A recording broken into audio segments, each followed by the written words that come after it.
is kind of a big interview because your next guest has not done a television interview in what, 5.5 years? 5.5 years. About that. So I don't know where you've been, Lee Tillman, CEO, President, and Chairman of Marathon Oil, MRO. Hard at work. Hard at work.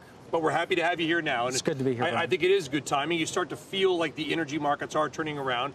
But we heard from Michael Worth of Chevron earlier as they just played the soundbite there.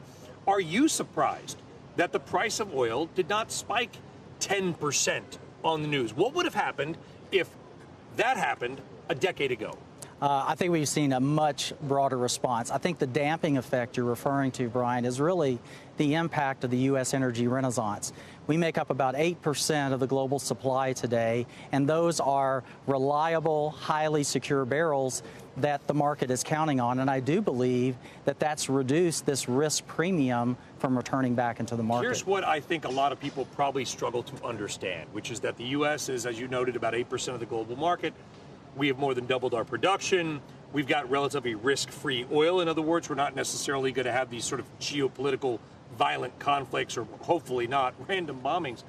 But yet investors don't seem to care at all. I know the stocks have done well the last couple of weeks, Lee, but the last couple of years has been brutal. Yeah, I think what you've seen is in the last decade that the sector has done a poor job of generating true corporate returns, sustainable free cash flow, and getting that cash flow back to shareholders. And I think, you look at the weighting of the energy sector today in the S&P 500. 4.5%. It's at historical lows. It was 15%. Right. And the way we reverse that is by getting back to a foundation of judging ourselves on the financial metrics that matter. Which are what? Well, for us, it's corporate returns first, free cash flow generation at relatively modest oil pricing, and then getting that cash flow back to shareholders in the most efficient way possible. So we talked to Scott Sheffield earlier. It's an interview that's going to run tomorrow morning on Worldwide Exchange. Scott's one of the smarter guys out there, CEO of Pioneer, and he said there's too many oil companies. There's too many service companies. We need consolidation. You guys have been pretty quiet with the exception of a couple of bolt-on deals. Mm-hmm. Do you see a wide range of M&A coming, either for you or other players? I think the issue is that when you look at optically the oil and gas space today, there are a lot of players out there doing the same things in the same locations. It is a commodity. It is a commodity, and it's somewhat of a range-bound commodity as well. But the issue is there's some pretty strong barriers to consolidation. You have to demonstrate financial accretion, balance sheet accretion. You have to have natural industrial logic, synergies, and then finally you have to overcome social issues as well. Yeah, you do ESG.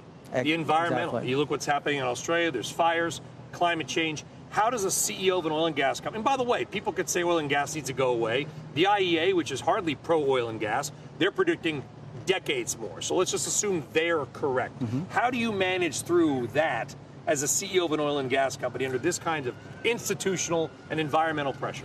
I think you have to reground everyone back to the dual challenges that we have to meet the world's growing energy needs, and we have to address the E, primarily in ESG, which is climate change. The way we do that is through an all-of-the-above energy strategy, where oil and gas absolutely has to play a role in an energy transition. We still have 1 billion people in the world today without electricity, 3 billion in the world that are living in basically energy poverty. So our work is not done yet. Okay, final question is, if you had to bet, and I don't know if you're a betting man or not, Lee, we just got to know each other. Will oil prices 1 year from today be higher or lower than they are right now, WTI?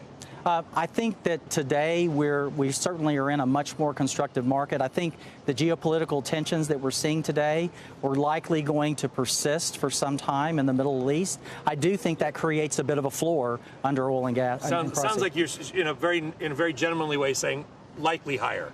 Likely higher, but we're not going to plan on that basis. We're going to take a conservative approach to planning. We're going to make sure that we can operate over a wide range of pricing.